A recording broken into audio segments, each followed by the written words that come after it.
Hi there, listener. Thank you so much for tuning into this podcast.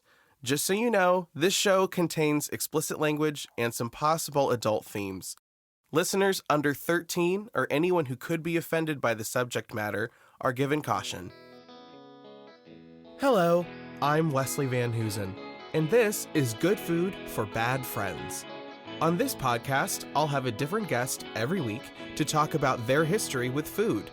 Along with each episode, you can find recipes inspired by the featured guest on our website, goodfoodbadfriends.com. Aaron is someone I owe a lot to. He was one of the first people I became friends with in college. He helped me after college by letting me live with him, and to this day, I know he's just one of those friends you don't let go of. Of everyone in this first group of episodes, I knew Aaron first, lived with him the longest, and fed him the most out of all of my closest friends. Not people to have limited palates, Aaron and I are two people that have to love what we're eating.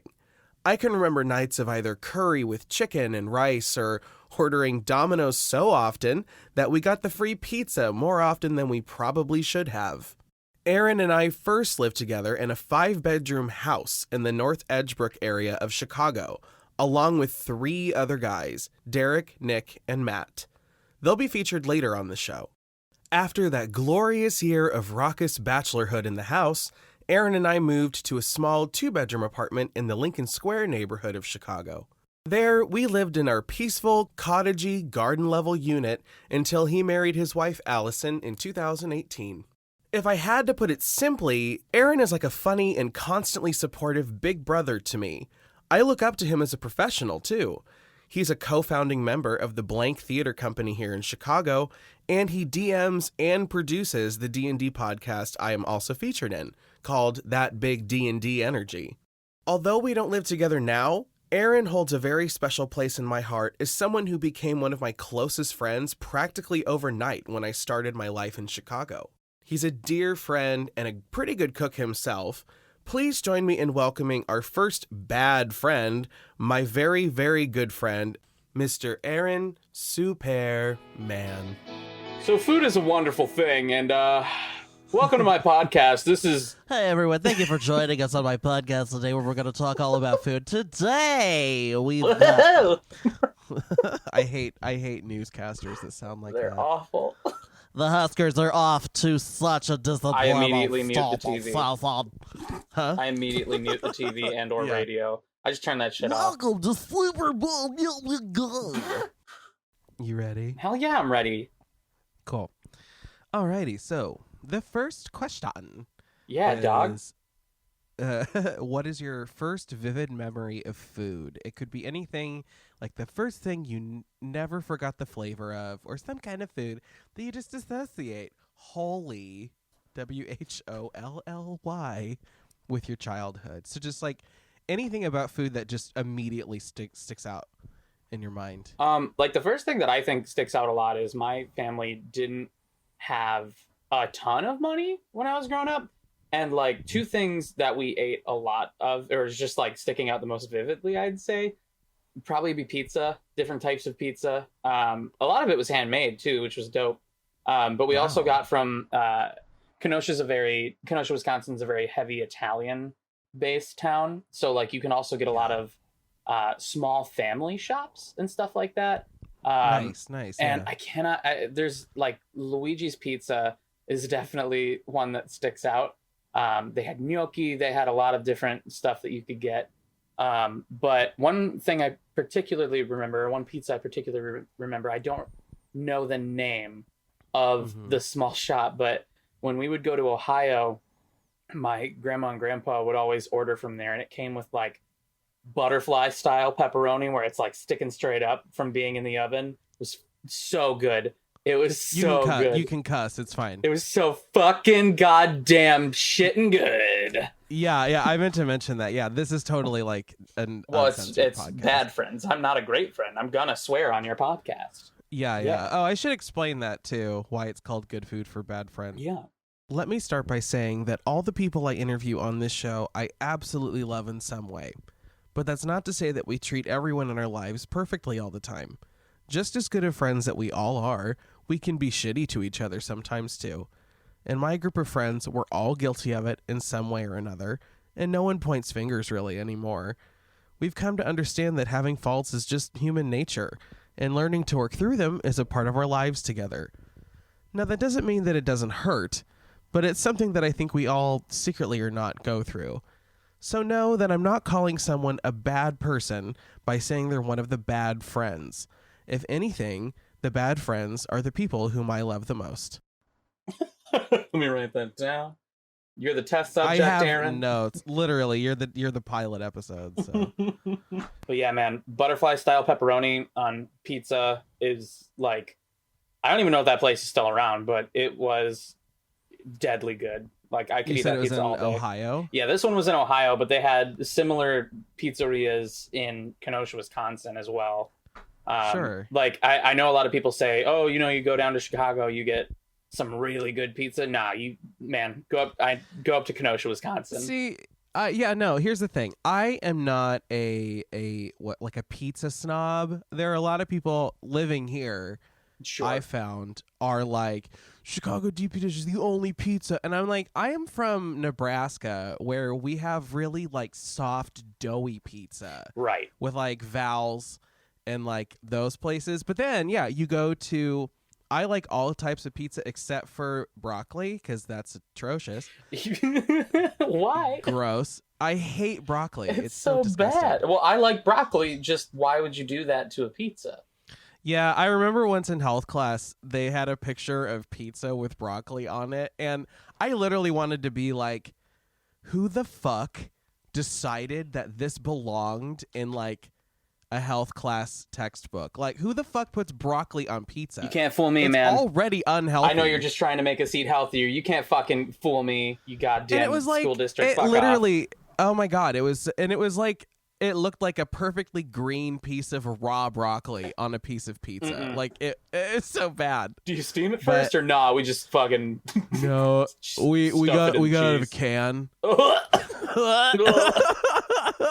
It's supposed to be We just good put some food, Wesley. Velveeta. God. I love Velveeta, actually. Anyway, Velveeta's so so good. well, okay, so pizza. That's always a good one. I always think my brother was obsessed with pizza growing up, but I mean, anyways, though, what I was saying was I'm not a pizza snob. I don't think deep dish is like the end all be all. But I mean, I like that though. You had handmade stuff though. That's something that I feel like we never got with pizza. Well, and because we didn't want to order out a whole lot because we just didn't have the dough, the cash for it. We had the dough for it. But like, it's just one of those things where making it is just. It's just a lot tastier, always. It's better. Yeah. Oh my God, yeah. And like, yeah. you know where to get good pizza once you like, because I grew up very like German Italian family, and like once you know the smaller places to go to where you can get those foods, you just kind of stick with it, and you meet the people and you know them by name, and like it just becomes a thing.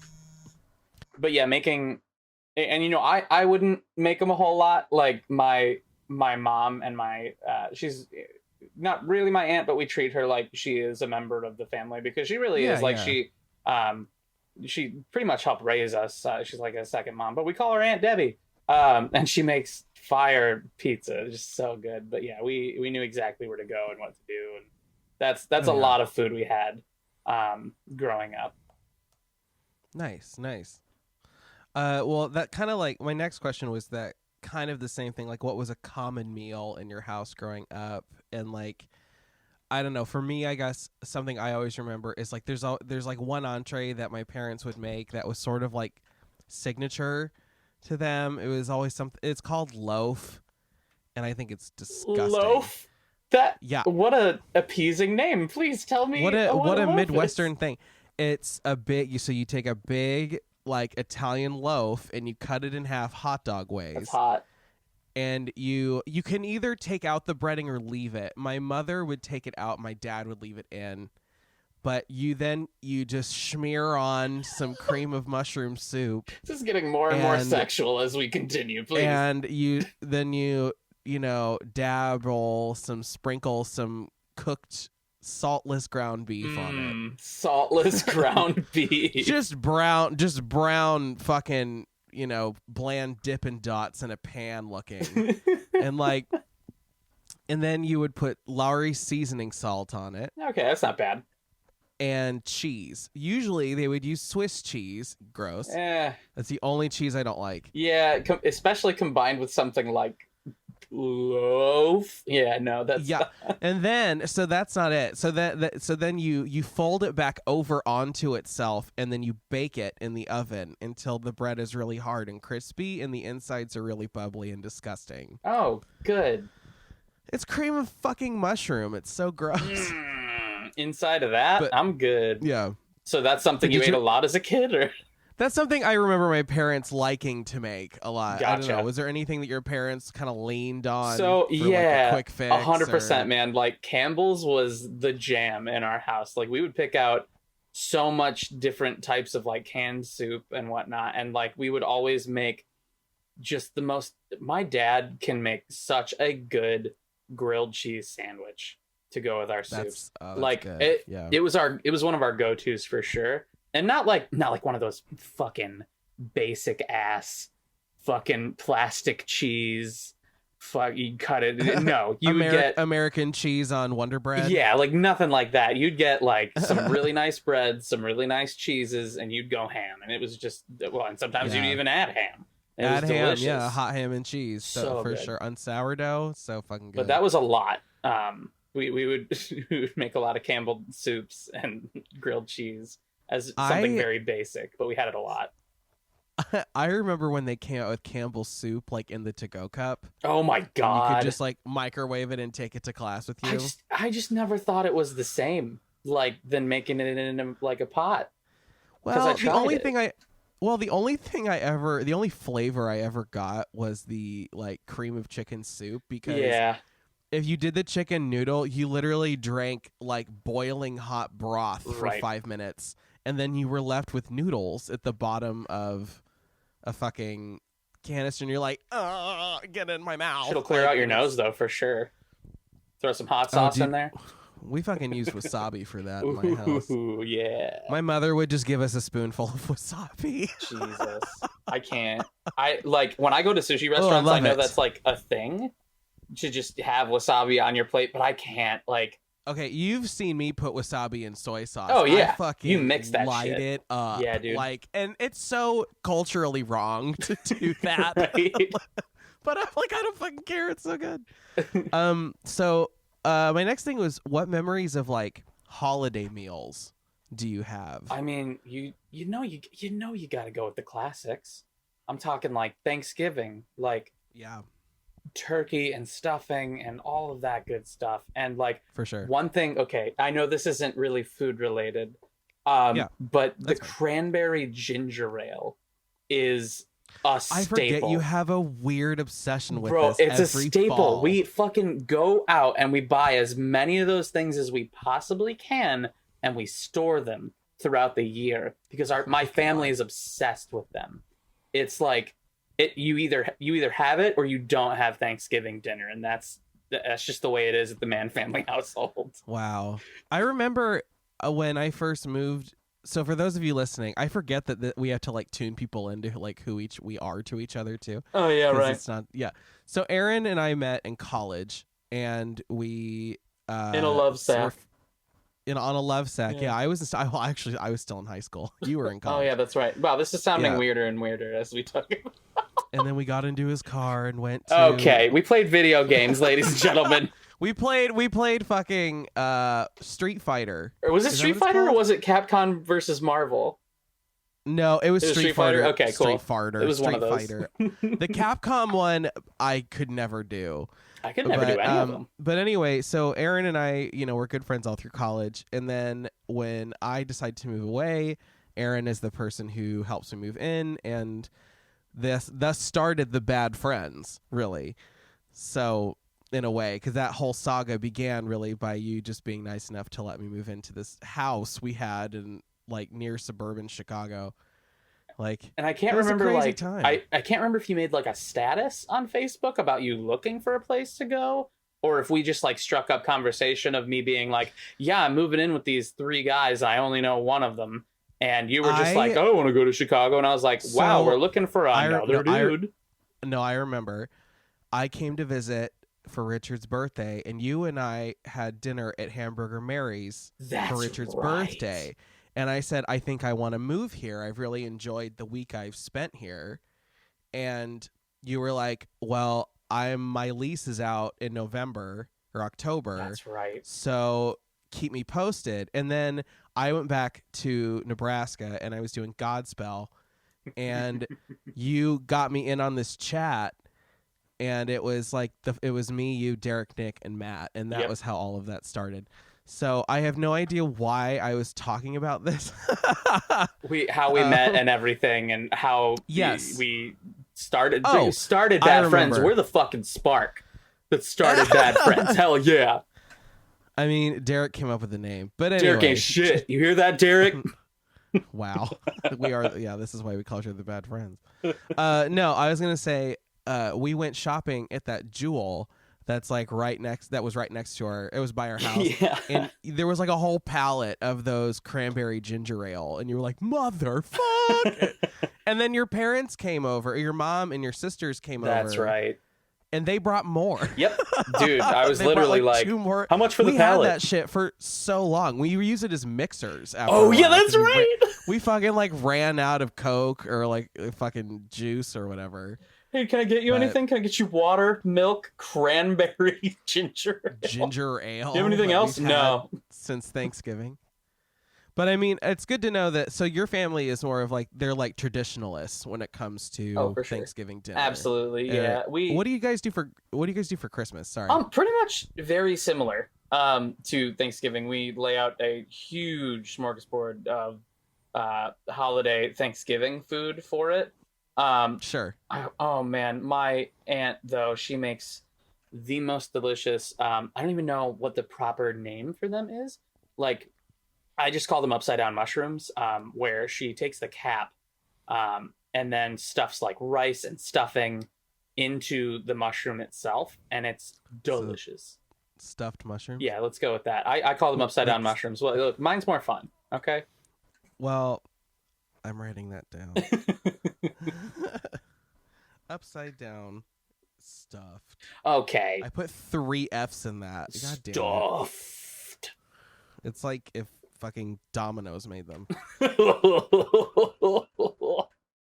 That'd be gross, and I don't know why. Stuffed with Domino's essence. 7 cheeses. 7 cheeses, all of which are chemically made. No, I actually love Domino's pizza. I do We're too. not sponsored. It's a problem. Well, anyway, with Thanksgiving though, in particular, I think you and I really share that belief that like innovation doesn't really have a lot of space at the Thanksgiving table. Yeah. It's like I'll incorporate like a new side dish every year, but I'm not changing up the whole table like some people do. I'm also not putting, like 3 pounds of the most expensive nuts ever in my stuffing. Right. Like, that's unnecessary. That's so unnecessary. What if someone's allergic? Especially if someone's allergic and you're inviting them over for dinner and you have no idea. Like, it's like, I love people like, make my cashew, walnut, pecan stuffing. And I'm like, that stuffing is going to cost like $35 to make. And also $3,500 when someone goes to the hospital. When you poison them. And at least, we're not like, I know you said there's not a lot of room at the Thanksgiving table, but like, I thank God every year that we don't do what they do in Japan, where it's just KFC. It's just and people listening, if you think I'm lying, go look it up. Oh no, it's 100% true. It's a tradition instead of like the normal Thanksgiving that you're used to, or the normal Christmas feast that you're used to. You go to Japan, it's just buckets of KFC, and it's wild to me. KFC exactly. It's wild to me. Well, I think it's interesting too with that because I never know if it's like the original thought was, oh, this is the most American thing ever. Right. So that must be what they eat. Or if it's just like they know full well that we don't eat this stuff on Thanksgiving or Christmas. Right. But they're like, oh, we do though. That's, it's the most American thing. And it is like deep fried chicken is easily. Yeah. The most American thing, I think. But yeah, I don't know. I don't know. People get mad at me though because I don't use canned cranberry sauce. What? I mean, you make it. right? Like I do. you I make actually my own it. cranberry sauce. I mean, that's way better. I don't know why anybody would complain about that. I don't know. I mean, I think people like that it comes out in the form of a can. And you chop it up, and it still kind of looks like a can. Satisfying to people. I'll never forget the first time I tried to do that. When it came out of the can, it hit the plate in a solid like, and I was like, "Oh God!" I always hate and I was that. like, and if you fuck it up, like if you don't get it out of the can in the mold, the family fucking comes for you. It's like, you got that out of the can wrong. What were you doing? Thanksgiving like, is it's like, ruined. oh my God, yeah, literally. It's like Midwestern moms and their fucking canned ocean spray. Chill, guys. We still have the wishbone. It's fine. Chill, guys. You still have a UTI. I'll have to get more cans. There's a 2-for-1 special. Cranberry sauce. I think it's interesting you can buy that any time of the year, too. When else are people buying it? Well, I know, that's the thing. And it's hidden. It's like you go and like the canned fruit, and it's literally on the bottom shelf in the corner, like, I'm canned cranberry sauce. Yummy. I can't wait to just eat it straight from the can. I've never been able to find yams any other time besides Thanksgiving. That's hard to do. I know that because we would go to our local grocery shop at Tony's when we lived together, and like I still go there. You could find them. They were there, but it would have to be like a special grocery store like Tony's in order to do it. They have actual yams. Exactly. Like, not the canned ones. Whereas if you go to Jewel-Osco, it's over. Jewel, I have horrible memories of Jewel. I worked there for 3 months, and it was the worst 3 months of my life. Yeah, man. You'd come home miserable. Dude, I just quit showing up. Yep.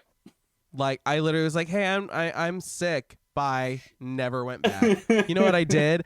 I was working at Olive Garden on the days. I would take extra shifts at Olive Garden the days that I was supposed to be working at Jewel. I forgot about that. That's the one job I ever quit by never showing up again.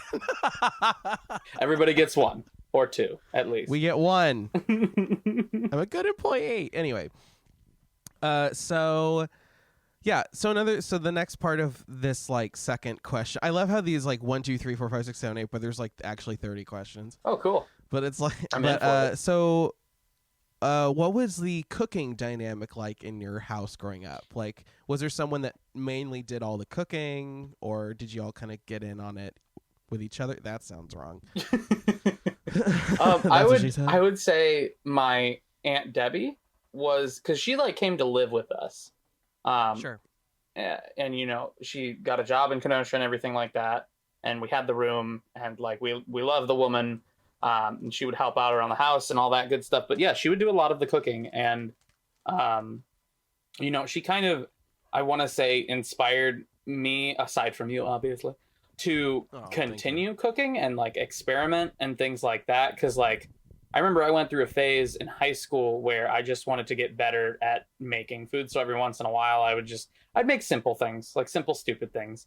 And then as I progressed through life, I took a pause, obviously going to college, all that crap, nonsense. And then when we started living together in the house and you started cooking for us, I was like, well, you know, fuck, I need to make like healthier food for myself. I need to learn how to cook and be better at it. I didn't help because I made like the most unhealthy carb loaded food ever. But it was the best carb loaded unhealthy food ever.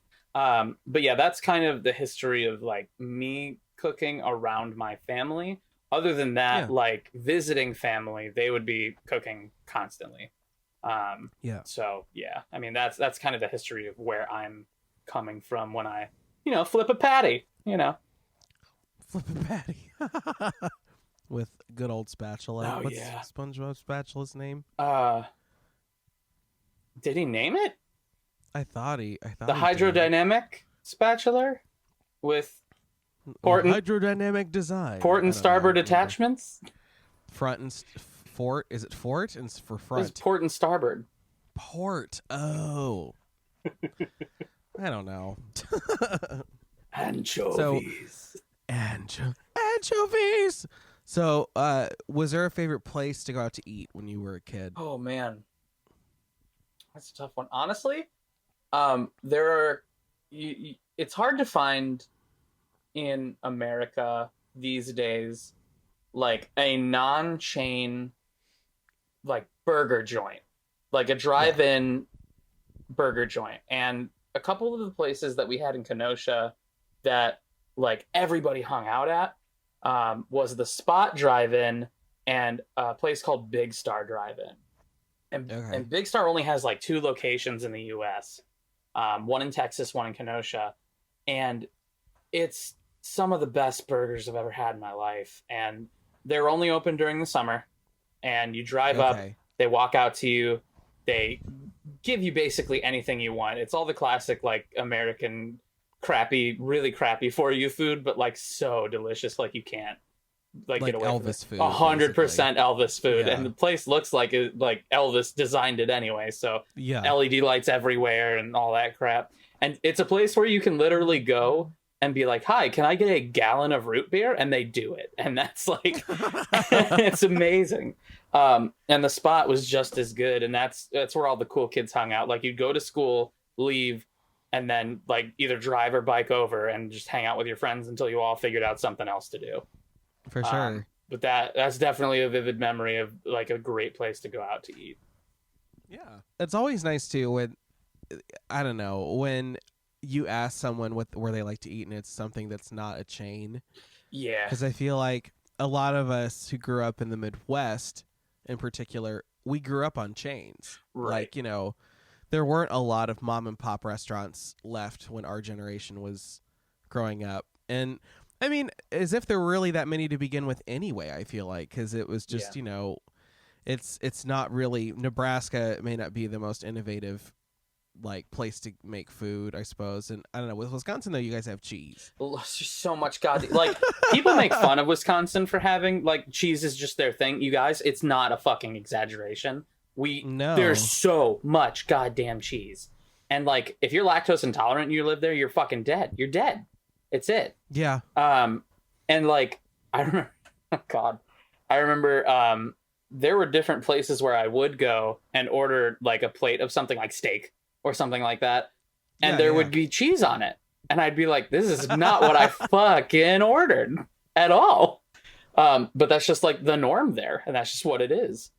But yeah, I love it. I went to that giant grocery store in, I think it's in Kenosha. I know what you're talking about. Woodman's, yes. I went to Woodman's and looked at their cheese section, which was literally a quarter of their fucking building. It's ungodly. I mean, I was shitting my pants just looking at it. Like, dude, all the smells too. It's weird because it's like, you know, it all hits you like a wall, just like a big funky wall. Honestly, yeah, and you have to be a real big like cheese connoisseur to like walk in there and be like, I'm about to just stuff all these in my basket. Like, and you see those people too, which is like wild to watch them like getting so much cheese, and you're like, what are you gonna do with all that? What are you even planning? What's your goal here? Fondue party. You're gonna throw it all in the pot. Sweet. I will also say that, you know, obviously alcohol is a huge part of Wisconsin, not just cheese, and people make fun of it cheese and alcohol. It's like yeah, dude, we literally have drive-through alcohol joints where it's like McDonald's. You pull up to that bitch, you order what you want, and then you get it and go, and that's it. You come from the land of beer cheese. Beer cheese, like, hey, I like these things. Beer cheese sauce. That's totally a Wisconsin thing.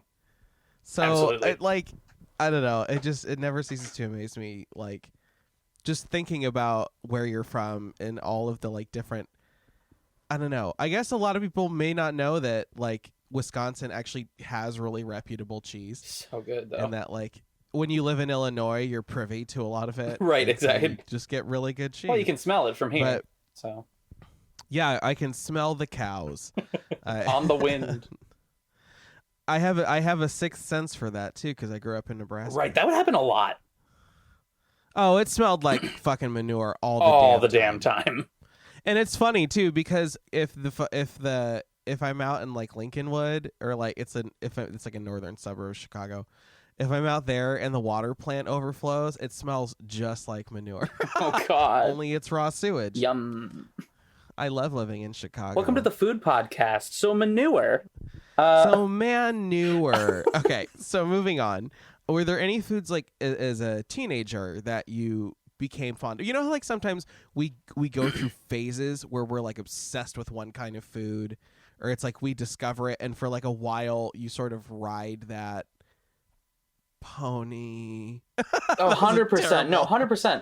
I would say breakfast sandwiches, honestly. Like, because like one of the first things you learn to make for a lot of people across the board is like, I would say eggs, right? Because it's like, it's not difficult and it's pretty fun. And like, it's not difficult yet. It is so difficult if you decide to make it difficult. Right, exactly.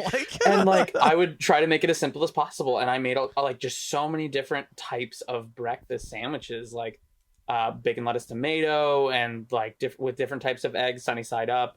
I do that thing where, and I know that this like people think, oh, social media discovered this, and it's like, no, you put the egg in, you let it ride for a little bit, and then you put the 2 pieces of bread in, and then you flip it over and you fold it all together into a sandwich. I was doing that shit before Instagram, before Twitter, almost like around Facebook times. Like that shit, it was so good, and I did it all the time. And you throw like chicken bits in there or bacon bits or whatever. Oh, yeah. Like, it was so good. Oh, bacon bits, 100%. Yeah. I see. Growing up, we had my parents are not gonna like this. My parents would burn the fuck out of scrambled eggs. Yeah. Like not my dad.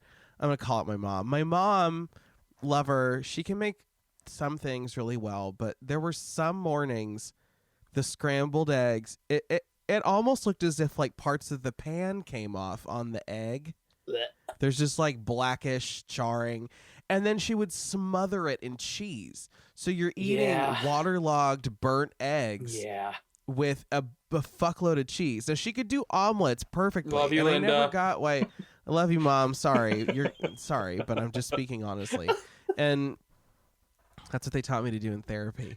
But But no, I mean, so eggs to me, I only knew them scrambled because my parents would never have them over easy.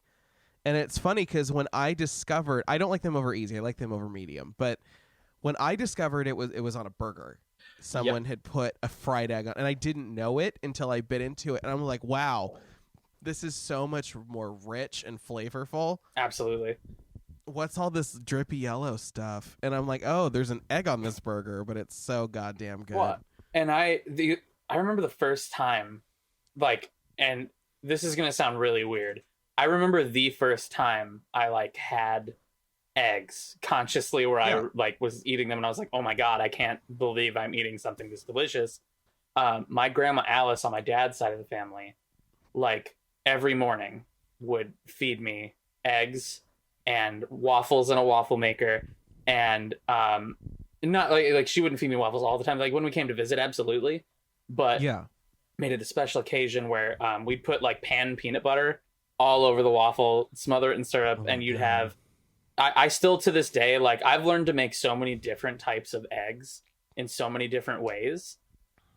I cannot match what my grandma did to this day. Like I don't know how she does it, and it's so delicious. And I love her for it, and that is super vivid in my mind. Yeah. That's so funny that it's like, I do know you have a yen for a good breakfast sandwich, too. Oh, yeah. Like, I don't know. If I had to have a breakfast, I do make, the only one I make, though, it's like a fried egg with bacon. Oh, and well, like, that's on white bread. Like, it's like... It adds a certain taste to it, and I like it. With mayonnaise. Oh yeah. I like bacon with mayonnaise, which I know it's just like, well, let's just like solidify your heart there. Well, yeah, but at the same time, like that's also one of the first breakfast sandwiches I learned to make. Yeah. Delicious. Were there any foods then, like as an adult, like that you when you got to be, I don't know, like when you started cooking, were there foods that you discovered as a cook, or foods that you really discovered? Yeah. Like, I've had this before, but I actually really like it more than I thought. Well, I figured as I grew more and more into a man, I needed to learn how to make a good steak. And oh yeah, that's when you probably remember that phase actually, when I was making a bunch of steaks for you guys in the house. It was in the house. Yeah, we lived in the house. And I mean, I needed to like find a good reference for making the steak, and I mean, who better than Gordon Ramsay? And Yeah. his pan-seared steak like agenda is so good. Like, it's such a delicious way to make a steak indoors, because like at the time it was winter, so we couldn't fucking grill it outside. So grill. Yeah. I love the way I made it, and I still to this day make Gordon Ramsay steaks, and I make Gordon Ramsay's insanely huge burgers, and I love them. His burgers are good. So good. Yeah. But yeah, I've had those too. man. I don't know. I do the pan searing with steak too. I use cast iron. For Yes, steak. absolutely. And then if it's like, I usually do like 2 minutes on one. I like medium rare, so I do 2 minutes on one side, 2 minutes on the other side. That's it. Yeah, absolutely. Most of the And- time I seal the yeah. flavor in on the sides by tipping it. My granddad did that too, but I don't know. To me, I like that distinct line of pink. Oh, for you sure. get all the way through. And so, I don't know. That's more, I like doing that a lot more on roasts, because you gotta fucking seal all that shit in before you put it in a crock pot or something. Yeah, 100%. Yeah. So good. But, yeah, no, that's your steaks are damn good. Do you do the butter sauce? Like always, Gordon Ramsay does too? always, Yeah, that's the only way to do it. 100%. Like if I get a steak without butter, it's like, what the what are fuck? you serving me? Where am I? Outback? I want a river of Kerrygold butter. I want it in a pot of butter right now. Just Dude, let it sit. You in know there. how you serve lobster? That. I want to be able to dip it like Michael Scott dips his steak in his wine. God, I forgot about that.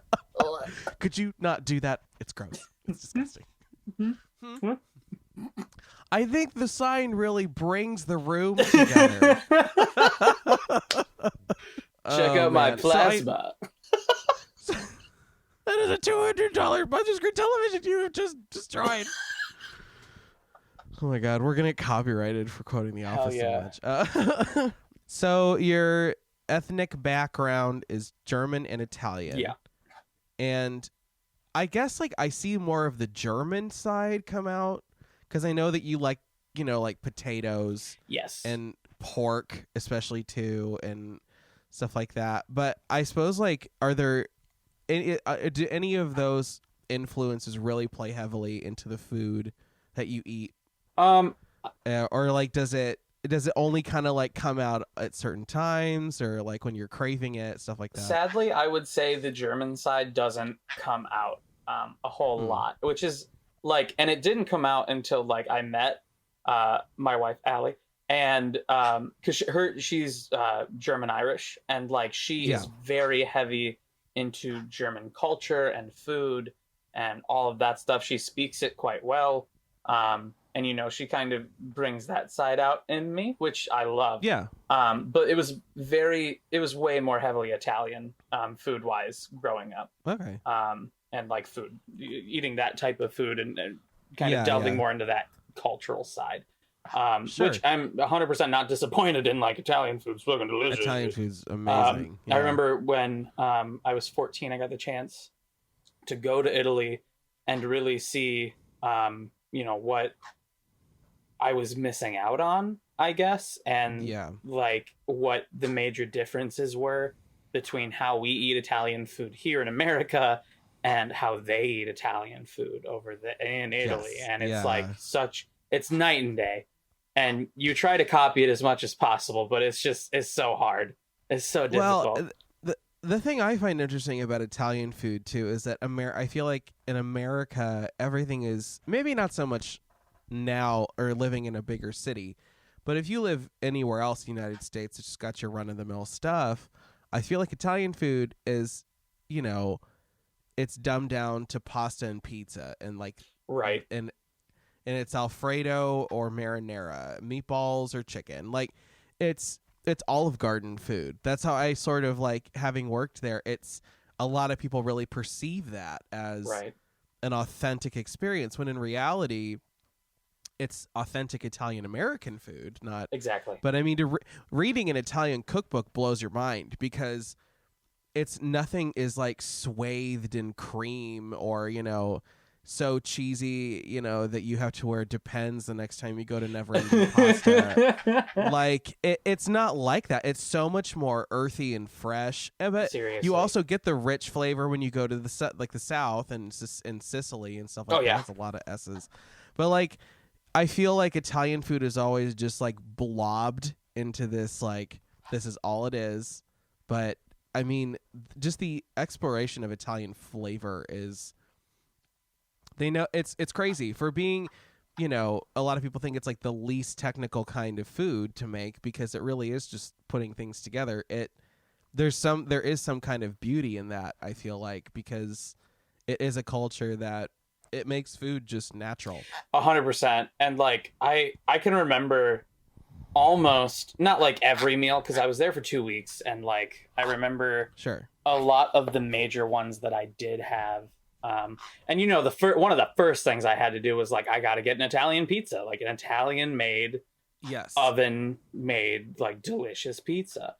And actually, there's a fun story behind that. I remember like sitting at this table eating it with some fellow students of mine, and in Italy, there are certain very populated places where there are random street salesmen and things like that where they sell either really fake or really real.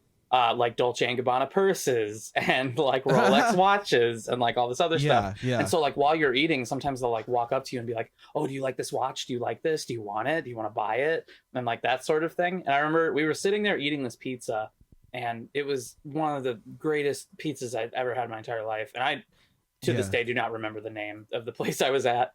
Oh, for sure. I don't remember anything from abroad ever. Exactly. Unless I took pictures of it. Oh my God. And I remember you would hear police sirens, like the European ones would be like that. And I have never seen anyone pack up a science project like trifold that you're selling shit out of that quickly in my life and yell "Polizia!" And then you see like 20 people just booking it out of this square where we're eating this pizza, and like that is insane. One of the more vivid memories of Italy. And I also I lost a lot of weight in Italy as well. Obviously we walked everywhere, but I feel like it was mostly part of the fact that I was I had a strict gelato diet as well. Because like you'd walk around the corner and it's like, "Oh shit, gelato, well guess I'll try this flavor." Oh my! And you walk around another corner, it's like, "Wow, I've never heard of that flavor before." Do you have a favorite flavor? No, they're all great. Remember? I have yet to run into bad gelato.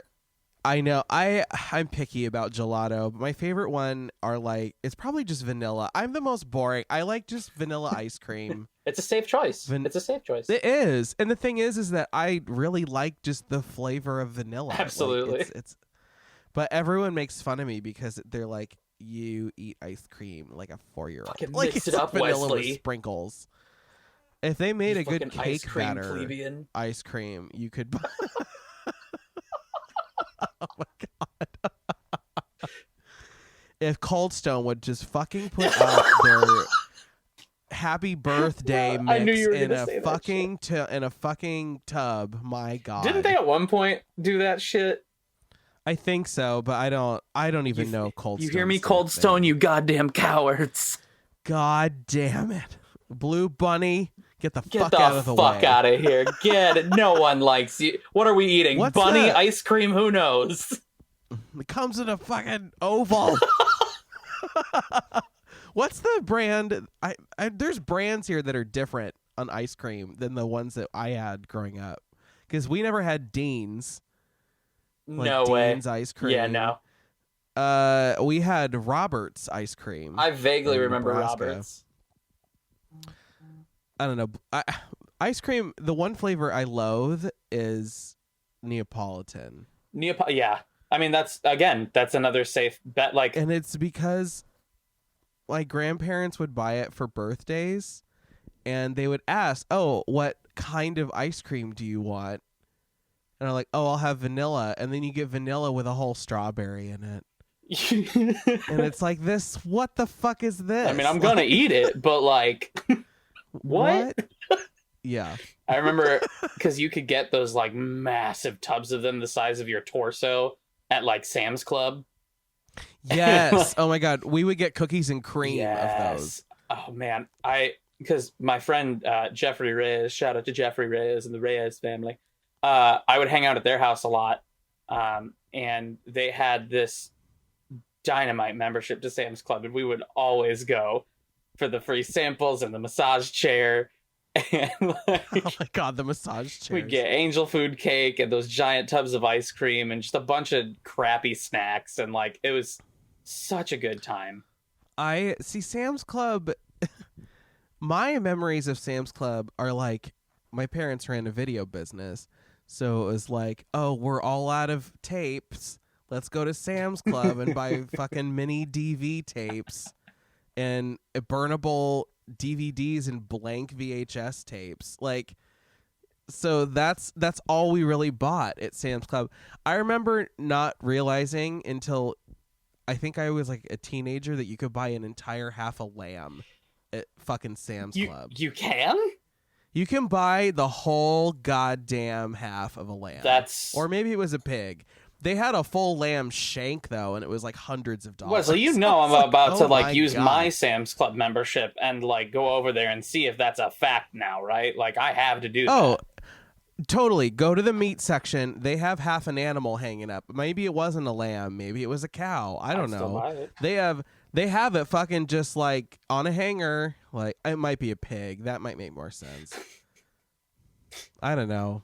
Whole chickens there are really cheap too. I thought you were a Costco girl. Well, babe, listen. Because we only went to Costco because we lived like right fucking next to it.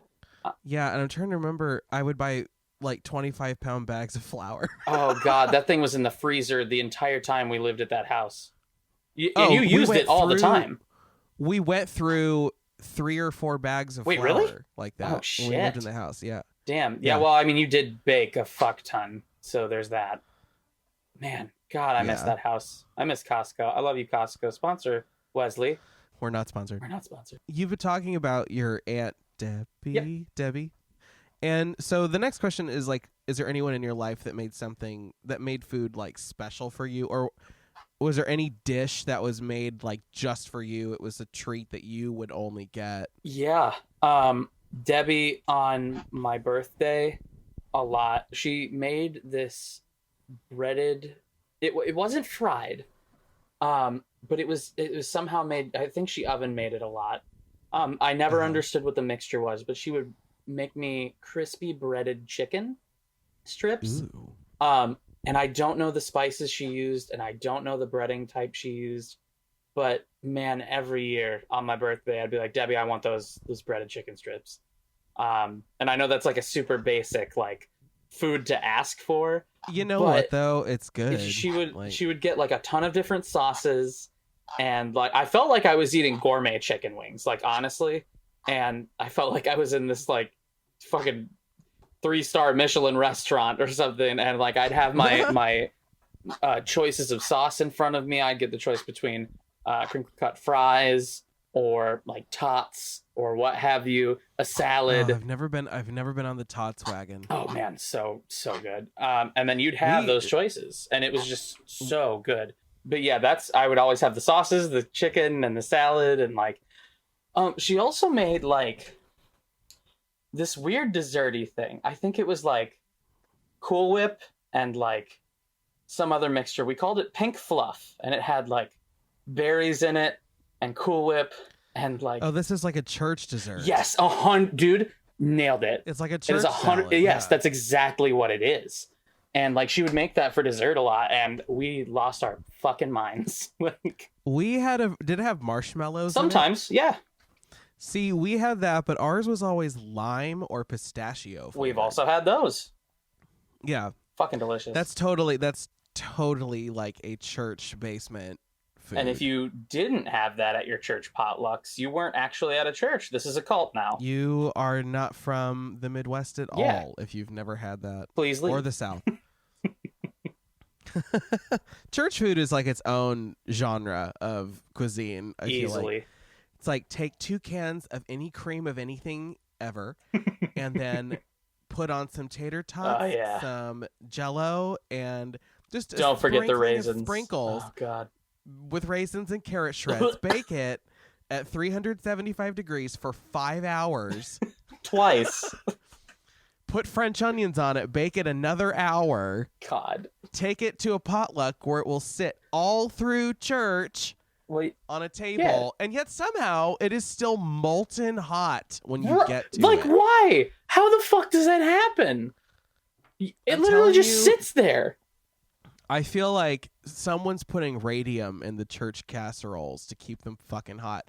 I never understood that. It's like we just sat through like an hour-long mass. How are these casseroles still like bubbling? Well, and you gotta feed the flies something, you know. So like, yeah. Oh, God. Gross. It was always funny too, like going down the line, you would know, like, okay, if you like when you walk into after the priest gives grace, but you're kind of eyeing everything like, ew, ew, ew, maybe, yes, go that one. Right. Like, you're sort of like taking stock of everything, like, don't want that. Miss Jensen made that. Puke. Like, you know. There was one. Like, Grandma made that. Get Grandma. Oh, yeah, for sure. What was your favorite made the ham and cheese church food? Oh, what was your favorite church food? Oh, gosh. Probably tater tot casserole. Yeah. So I guess I was on the top There it is. bandwagon for I was something. about to say. I do like, and the way they made it, or my mother's cheesy potato casserole. Ooh. Because that was Lent loaf. We called it Lent loaf because we take it Lent loaf. to like Easter. Yeah, because no meat. We're awesome. Catholic. We were Catholic. But like I would say tater tot casserole because it would be like tater tots, a solid layer of beef. Oh yeah. Like literally it was like you had to cut the beef looked like a cake. The base, and then there was always like a fuckload of cheddar cheese and green onions. That one was probably the best one. Absolutely. For me. Yeah. What about you? I would have to say, because like a lot of the time they wouldn't make good like main course food. And like, no, and here's the thing. There were a few that I was like, damn, this is fire. And then like you get to the dessert table and it was twice the size of like the entree table. And like my favorite thing to eat was, I don't remember who made it every time we had a potluck, but it was like chocolate pudding on the bottom, whipped cream, cookie crumble on top. Oh yeah, a mudslide. Yeah, and yes, exactly. And then Oreos, but like the Oreos are stuffed down in there, so they're compacted by the pudding, and it tastes so good. And if you let that sit overnight, the Oreos start to sort of disintegrate. Yes, it's so good. It's like Oreo pudding at the buffet. Oh my God. Like it's like that same level. No, I remember we never had anything that cool. We were Catholic. We couldn't sing. So like our desserts were always like dry as fuck cookies. Oh, Yum. Or white trash cookies, which I probably shouldn't call them that. Oh, like those really foamy ones? Yeah, and the frosting can like is like its own solid layer of you can just take it off. Blue. Yeah, 100%. Yes. Yeah, or the cupcake store-bought. Everything was store-bought on the dessert table for us. I think the only time anyone ever did anything was when they made like a pan of brownies, but brownies shouldn't crunch. Nope. No, thank you. And they shouldn't be thinner than my finger. Like, what? you know, these are just crisps. Literally, they're those brownie crisps. Oh man, church food. Bro, I got lucky enough to the point where like there's just so many old ladies that love to bake in my church. And like I remember during Halloween we'd have the cake off. And like, oh, that's fun. Yeah, and it was literally like a cakewalk where it was like musical chairs, but like you'd do numbers on the floor and then you'd win a cake. And man, yeah. No, I've totally read about this. So good. I remember I would walk away with like 2 cakes in a night, easy. Fucking throw down. Just walking. Yeah, like one in each hand. Fucking took it. Take that, fuck you, Shauna. Yell at someone. Fuck you! You didn't win a cake. You stupid ass. Praise be to God. Praise Jesus. Got 2 cakes. But I don't know. See, we didn't do anything that fun. I feel like our church gatherings, it was weird too, because like I remember doing a lot of Sunday school because I went to public school, so I didn't go to Oh, sure. Me too, yeah. like church school. I went to catechism, so I went to like the Wednesday night Gotcha. stuff. But we'd have to go to Sunday school sometimes too, Right. especially before like big things like confirmation or graduation. So I remember they'd always plan the the Sunday school during a fucking craft fair. What's up with that? Because the church would have bought food for us to eat, but it was like, you know, hot. It was like cold hot dogs with relish. Yeah. It was like the most. It's like, do you have ketchup? No, ketchup is the condiment of the devil. Oh, like, cool, you know, 'cause it's red like cool because it's red, or you just forgot to buy it. But like, but no, that would be our, like, that's a weird, vivid memory I have of church, was that, like, oh, we're going to Sunday school, but during a craft fair. So there would be hundreds of people milling through the gym, and you can't go to any of the booths. If you do, God will smite God, you. remember big crowds of people? Dude, God. I don't. I don't. can't remember their faces. You know what's crazy is I have a really strong feeling, and I don't know this for sure, but work is just such up in the air right now because of all the rioting Right. and stuff. But the one thing I think I'm hoping will come out of all of this quarantine and the COVID situation is that people will discover some kind of food that they like to cook, because Absolutely. it's forcing everyone into the kitchen. And you know, for me, that would seem like a dream. But of course, now it's like, all I want is Taco Bell. Like, Right. you know, because I cook all the goddamn time. But like, I think for some people that have never cooked before, this is sort of like a silver lining to learn a new the dire skill. situation. It's like, you know what? I'm going to be self-sufficient Right. and learn how to do this. But no, I think, you know, I can't wait until things will go back to normal. Yeah. Is a thing. Historically speaking, they have, and it's going to be a super bumpy, pothole flooded road to get there. Very flooded. But at the same time, you know, I depend on looking toward the future, knowing, you know what, we're going to be able to have people over again. We're going to be able to share food again and not worry about, you know, making sure the casserole had hand sanitizer in it. And you know, including you know, hand sanitizer in all of your dishes, you know. Yeah. I'm going to make a complete feast out of hand sanitizer. The dessert is aloe vera. And I would like it direct in my salad, please. my insides are burning. Oh, yes. But like, That's how you know it's tasty.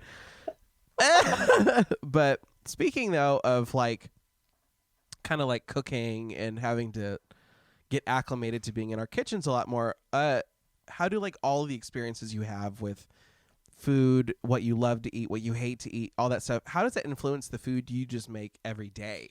So like when it's not a holiday or a special occasion, just like it's Wednesday night, I gotta fucking make something to eat because I'm starving. Like, what is your kind of your go-to? So as of right now, I do a lot of like food subscription services, and I don't do the ones, and I won't mention them, but like, not sponsored. yeah, not sponsored. But like where they deliver the food, the entire meal to your door, and you have to make it. Which, by the way, if you are not familiar with cooking or like want to learn how to cook, that is, I would say, one of the best ways to start learning. See, this is a weird thing. I've had such a mixed feeling about food services like this, but the one thing that everyone tells me who does it is I would have never been in my kitchen before. It was never a priority to me. Yeah, man. And it's like, you know what?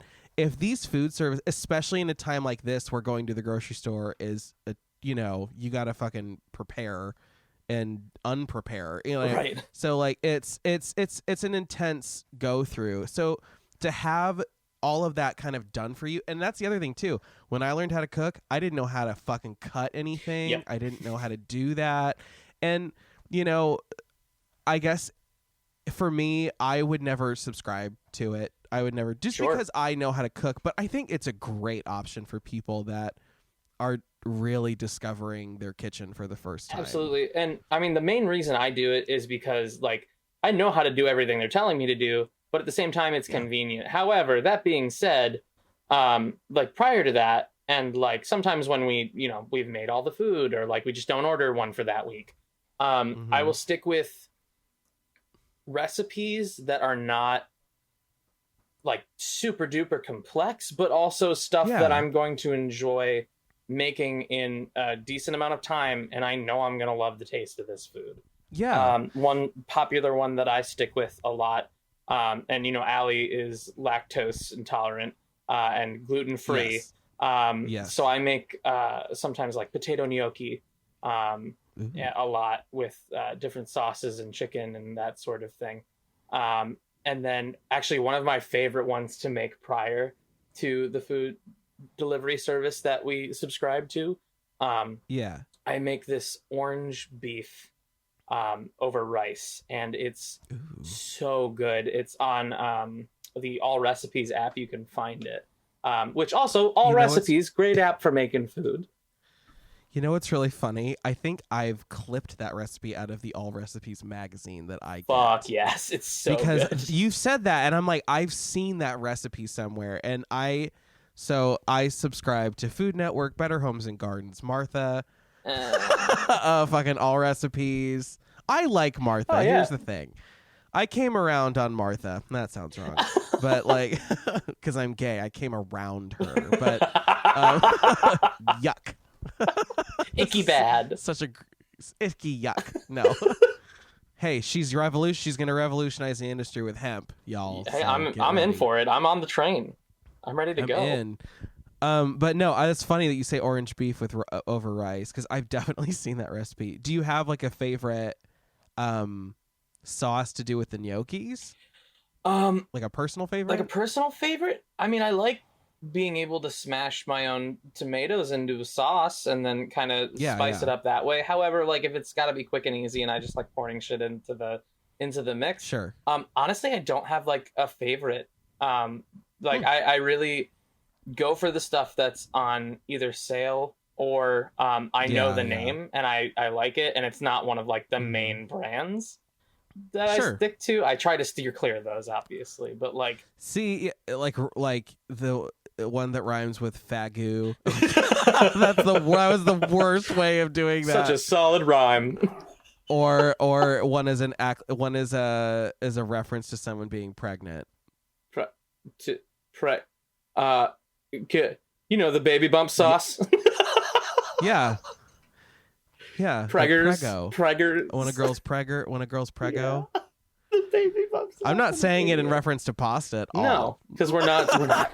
No, you do have a great point though. I always tell people, like, if you don't want to make your own pasta sauce, because I get it. Although I make a really quick one, but it's not as good as the 72-hour sauce. But I always tell people, like, literally buy the brand that looks like it was made in someone's garage. Yes. Because it's probably the best fucking sauce you'll I will ever wholeheartedly agree with that. And also, it should have an Italian name, like Mama Celeste. That's a real name. Yeah, Mama Leone's. Yep. On the corner of 42nd Street over here. Wow, this is a long title. 42nd Street. What's the one in the Office? Oh wait, I'm gonna bring the Office back. What doesn't BJ Novak, Ryan? He sells pasta sauce with fucking Phyllis on it. Yes, it's like she had that matronly look we were going for. Bro, I love that fucking show so goddamn. Buy the pasta sauce that looks like Phyllis, because that's probably the best pasta easily. sauce. Yeah, I will say this: if you're gonna take a crack at making your own sauce, Roma tomatoes every time. Definitely. Don't do any other tomato. You're gonna regret it. You get Roma. That's it. I cheat. I use crushed Romas in a can. That's fine.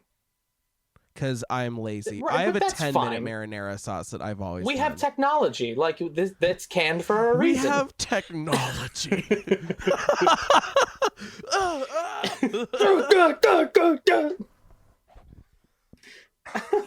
man. But yeah, no, that is true. What are the San Marzano or the other tomatoes that are recommended for sauce? That's for vodka sauce, I think. Yes. Which I've made vodka sauce and it came out so salty. I fucked it up. But I just stick with what I know, because like I know if I try any other sauce, it's gonna take me like half a year to like just get it right, and I don't want to do that.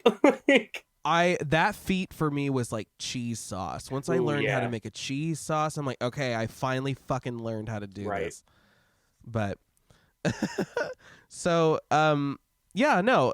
Well, the other thing I was going to say, kind of going back to the food, like food subscription services, I like that the recipes are not one-trick ponies. Like, they're good recipes that are good every day. You can buy the same ingredients again, and those can become your base. It's just, to me, it's like, you know, it's almost the same as my grandfather standing behind me yelling at me on how to cut things, only it's like a nice lady on a video that's like, or on a little menu screen that's Hi, a menu I'm Mary that's Sue like, Beth Ann, and here I'm going to help you make this today. fucking Julienne, your goddamn peppers. Like, could you imagine if like one of those brands had like the meanest tutorials ever? What are you fucking doing? It's like You Gordon can't fucking Ramsay. cook. It's raw. It's fucking raw. Oh, you fucking donut. Oh my god! I love, you fucking love it when he calls I love people that donuts. one. I love the idiot sandwich. Oh, look, it's an idiot What sandwich. are you? An idiot sandwich. An idiot sandwich. Okay, so my last, I guess, two questions. Right. There's two parts to this question.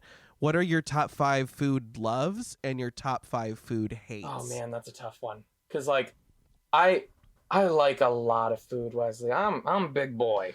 I know this is a tough question for me too, because you and I are like, when we go out to eat, we fucking throw down. Yeah, man. When we go out. You and I are like, we want the large nachos, twice. the large pizza. Twice. Can you put extra meat on those nachos? Twice? One time I went out to eat with Derek and he ate like the littlest thing. And I was like, I had like a trough of pasta.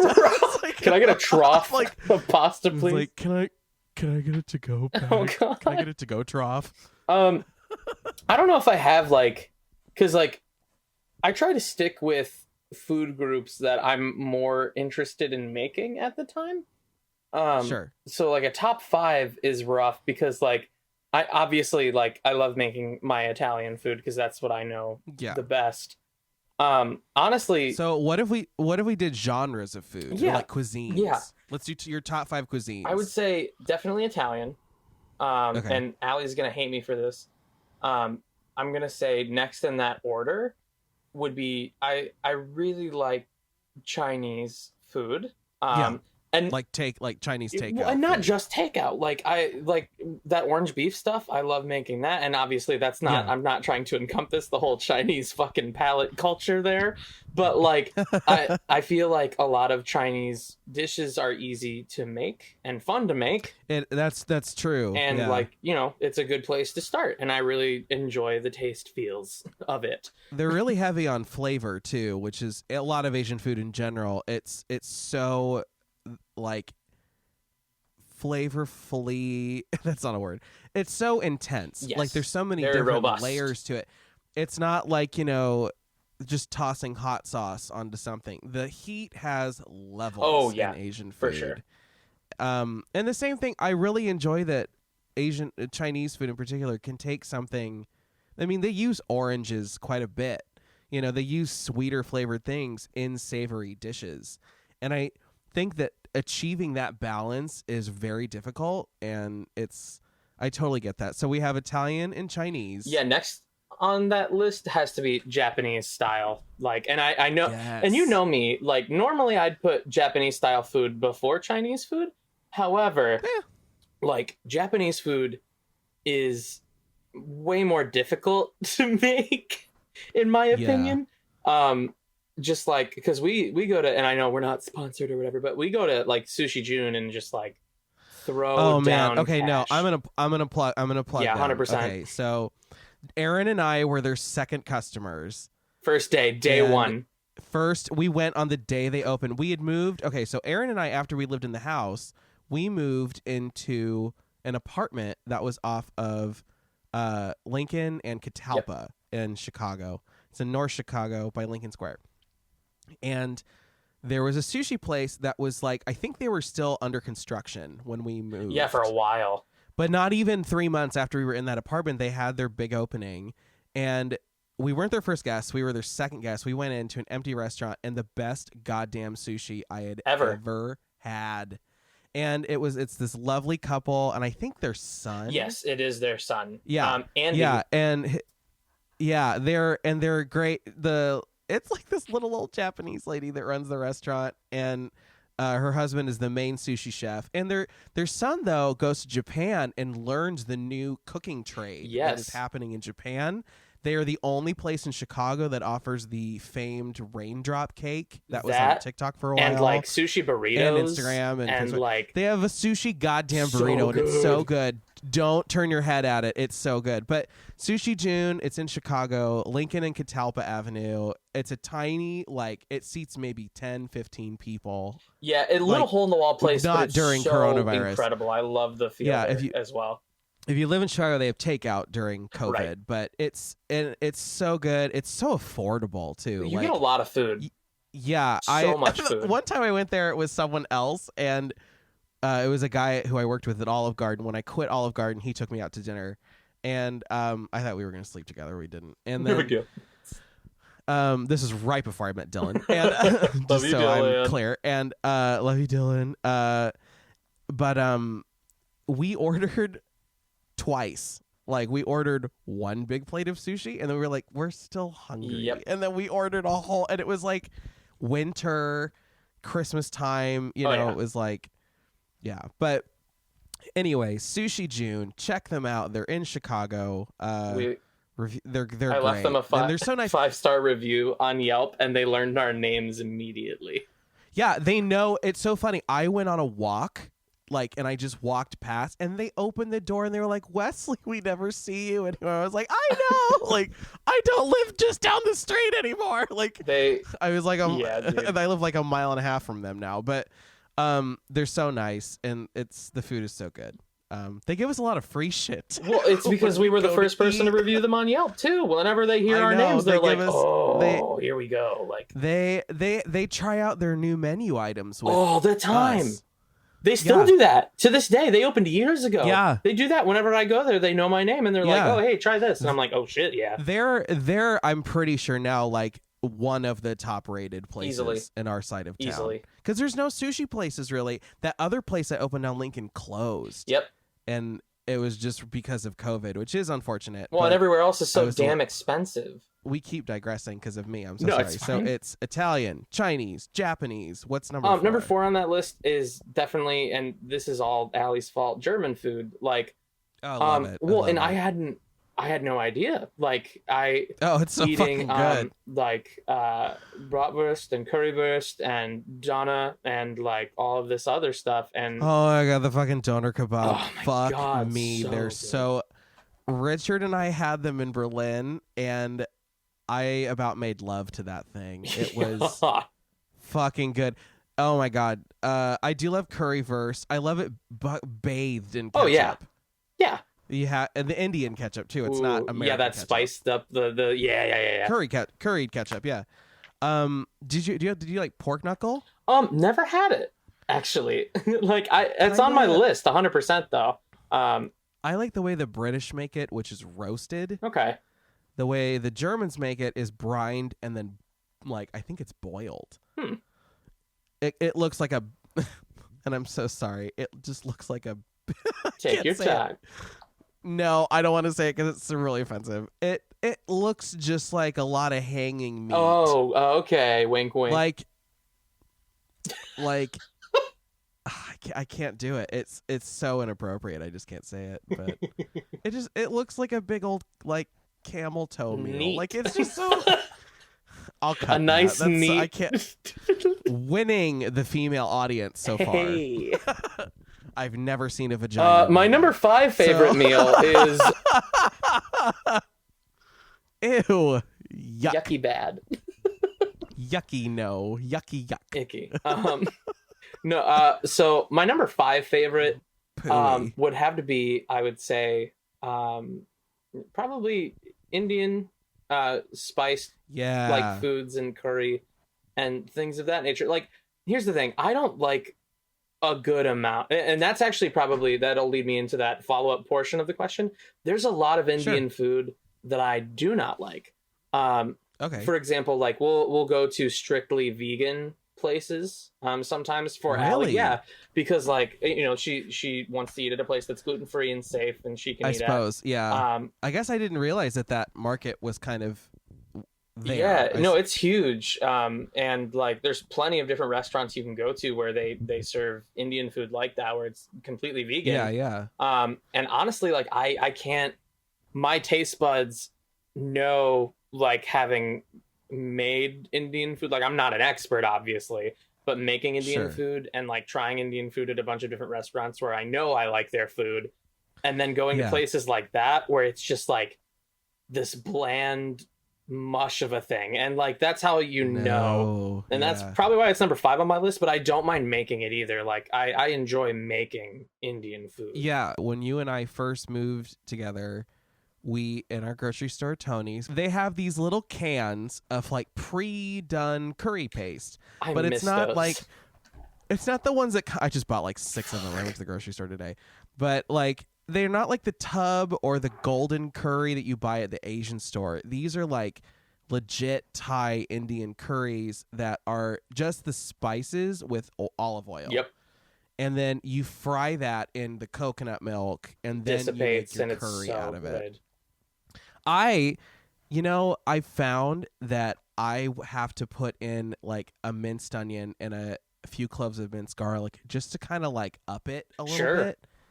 Because when it sits in a can, I feel like the onion taste really goes away. And I like the zippiness of Indian food. Yeah. I like, if I walk into an Indian restaurant, the garlic better burn my fucking eyebrows off. Bare minimum. You can never go light on the garlic, I feel like. But I totally agree with you. If you have curry that's bland, it ruins your day. It's just so disappointing. I know. Because curry itself, I mean, it's such a flavor party, and like what's going to make up for it? The rice? No. If you have that mess, then the rice is going to be bad too, and it's like, oh god. The rice has to be like, okay, so we live near Little India in Chicago also. Yep. Oh my god. I mean, there are a few there. I don't want to like, I can't actually remember the names because I never look at the signs. I just walk in and order food. There's one. I'm the worst. I want it's that like, one. Can I have it? I want that one. I want the red curl at the basmati. And some naan. They're probably like these fucking white people coming this in. Goddamn white queer. No. Yeah, dude. Please know that this is my sense of humor, listeners. I am an openly gay person. I am not discriminatory. I just call myself a queer a lot. But yeah, no, living near Little India is definitely a blessing to have that availability of just good curry. You know what sucks? What? Little India, right at the end of that street, is Taco Bell. Yeah. That's my Taco Bell. We just Devon, pass all those restaurants and we go to the Taco Bell. Not on Devon. Devon like curry. Curry on Devon. Curry 88. Curry 88. Taco Bell. There's a Pizza Hut there too. It died. It's dead, Wesley. Oh, yeah. Really? Oh, no. It's over for them. No wonder I don't have a goddamn Pizza Hut. I miss stuffed crust pizza, but I know if I eat Pizza Hut, my insides will explode. Easily. So, I don't know. For me, I just went to Taco Bell last night. Taco smell. Taco smell? Taco smell. I got the Nachos Bel Grande. We talked about this. I like that Pizza Hut and like Domino's just kind of did a fucking 180. Like Pizza Hut used to be like the prime. Like everybody went to Pizza Hut. It was the best. And it was the then best. Domino's, everybody was like, "Oh, that's the fucking cheap man's pizza. That's bullshit pizza." Yeah. And then like I want to say 2008 came around, and they just like did a whole 180 on their pizza game. Ooh, I would say later. Pizza Slut was really good in Nebraska because we still had the buffets. Oh yeah, that's right, with the salad bar and all that good shit. Yeah, and then those closed, and then it got really bad. Plus, Domino's is just Domino's and Pizza Slut. It's just cheaper and it's faster. Yeah. And there's a fuckload of them in Chicago, so whatever neighborhood you move to, you've got a Domino's. Yeah, you could walk in. And not only that, but like, I don't know, their pizza is really good, and I don't care if people think it's gross. I like their seasoning. I do too. And the other thing too is they have really good customer service. If your pizza comes wrong, they will literally drive you a new one. If you drop your pizza on the way out, they'll make you a new one. Which is insane to me. That's like, I don't know if the company's a bad company, but I like their product, so. Absolutely. And we don't have Pizza Huts here anymore, so fuck it. But man. Anyway, so your top 5 food hates. This doesn't have to be genres, just things you hate.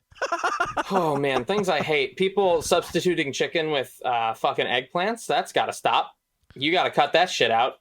I hate that. Like eggplant parm? Don't do that. Don't ever do that to me ever parm. Again. Someone who tricked me into eggplant parmesan at one point in my life. Not you, but someone. I was gonna say, I was like, was that me? Because I definitely made eggplant parm once when we were living Listen, together. I don't mind it, but like the whole time I'm eating the eggplant, like I know it's eggplant and I don't want it, and I want chicken. It's the thing. Yeah, you have to. For me, I have to crave eggplant.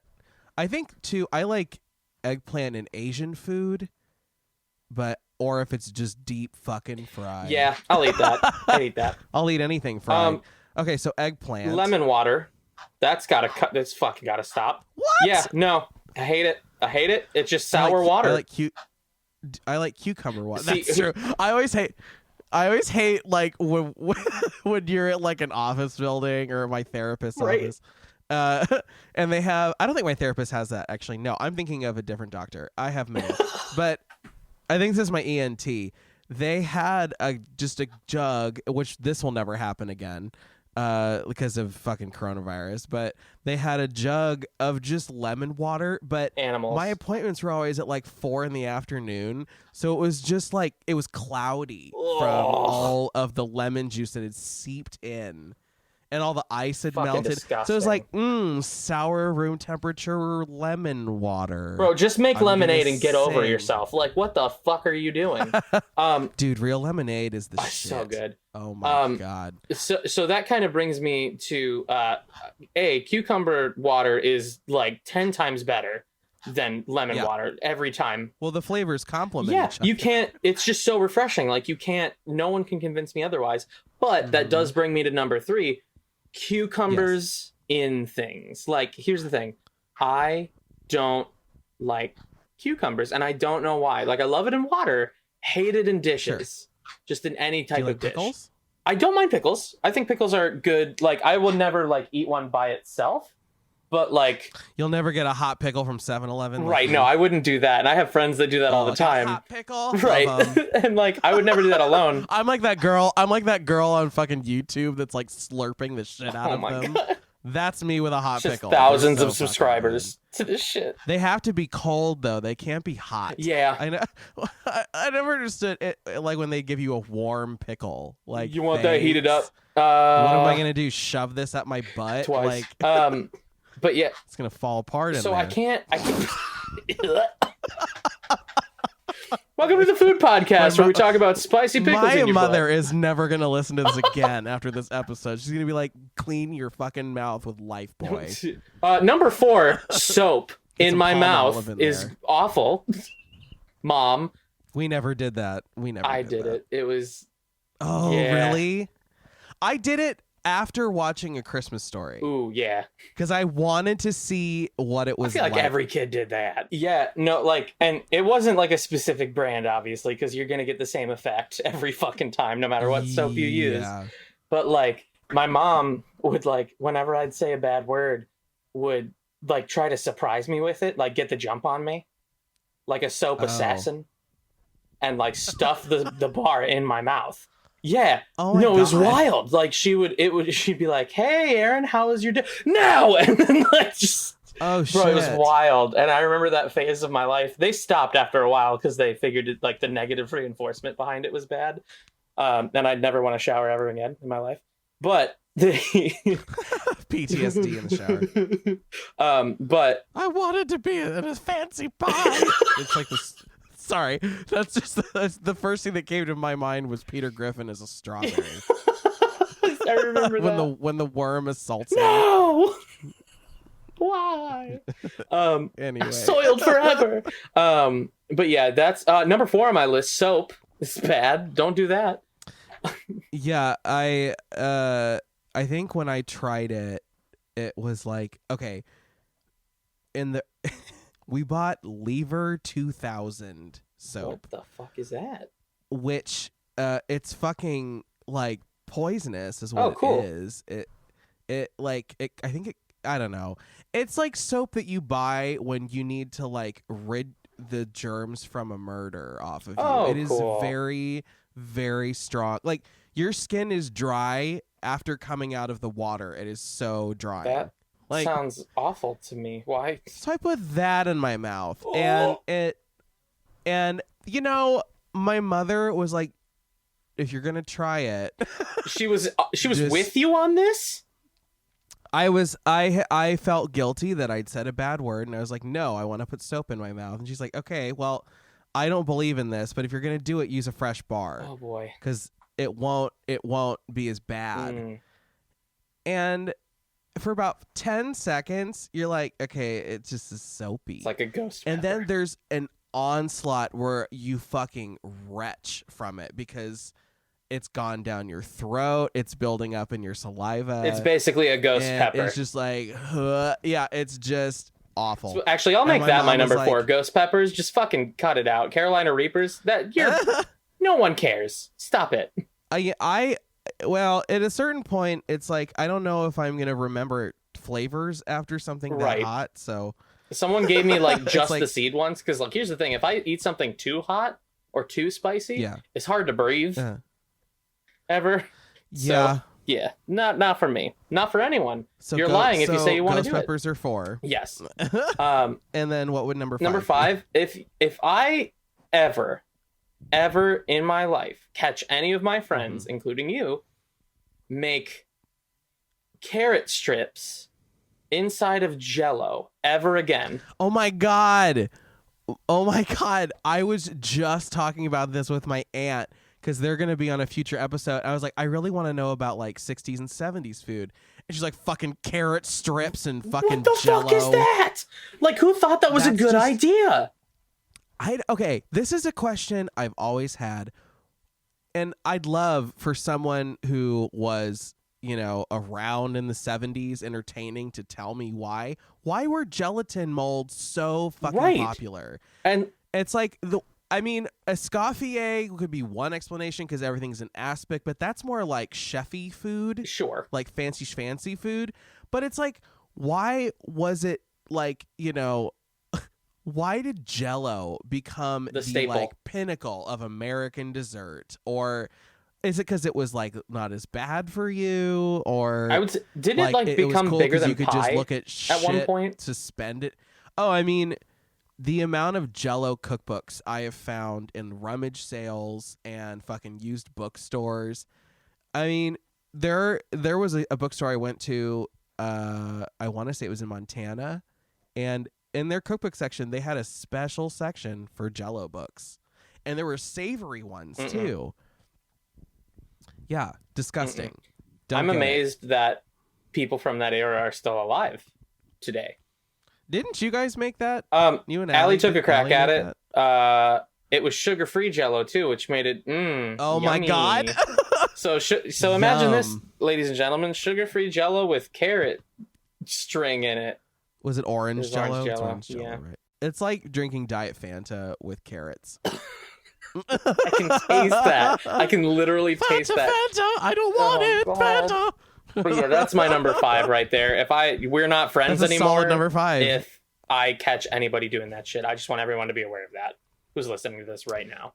You know, I have thought about throwing a 70s theme party and just putting everything in fucking cool. Jell-O. I will bring my bat. I'll bring a bat. The silverware, the plates, the it's all Tupperware Jell-O. is in Jell-O.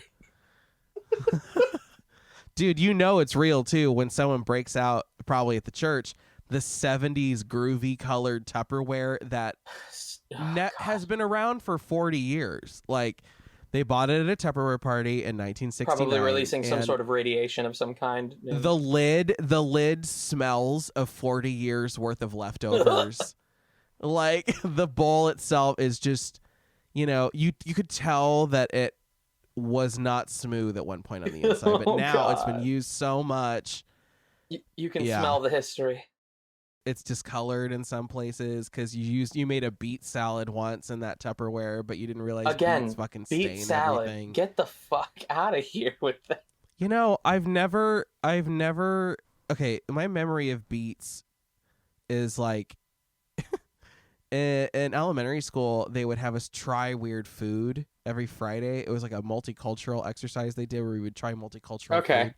Yeah, multicultural is in dried fucking apple slices and beets. Okay. It's so ridiculous, too, because they're so fucking good for you. Like, come on, God. They have so many good properties. But you know what is also good for you? Pomegranates. Same I'll color, better taste. I'll fuck with the pomegranate. I love pomegranates. Absolutely. I like to fucking take a wooden spoon and just bang the seeds out. They're fun to eat, too. They are. God, I remember, like, Brandon was obsessed with chocolate-covered pomegranate seeds. That's where I got into pomegranates. But, yeah, those are all my questions. Fuck yeah. So, are there any other things that, like, you wanted to talk about food? I nailed those questions.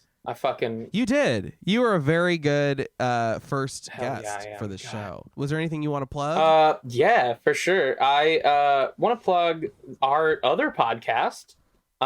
Yeah, we're also in another show. There's that big D&D energy, baby. Like, if you're into like storytelling and like even like audiobooks, especially, or listening to an RPG of some kind, listen to our D&D podcast. It's very funny.